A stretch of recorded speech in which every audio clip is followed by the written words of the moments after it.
oggi che nell'arco di 48 ore ancora in teoria si dovrebbe completare tutta l'operazione di tampone a Vo. Certo. Il che vuol dire che da quel momento si può riaprire il paese allora.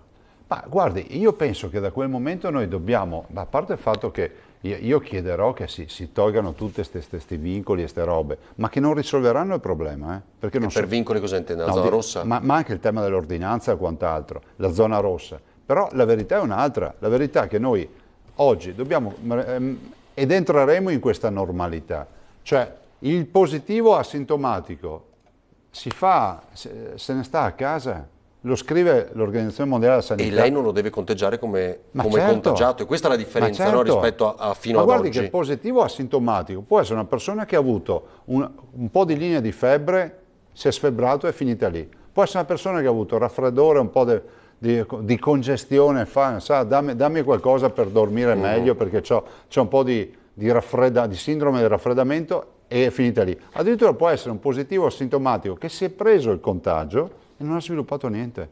Però può Però può contagiare, giusto? Può contagiare nel momento in cui ha l'emissione della malattia, quindi nel momento in cui non c'è, noi per questo noi facciamo l'isolamento, no? Deve chiudersi la partita. Quindi l'asintomatico sta in isolamento comunque. Però Avarino, vediamo i 2 dati positivi, abbiamo già dimesso 2 persone, se ne sono e infatti a casa. oggi la seconda era un altro dato che volevo far sottolineare questa sera. Quindi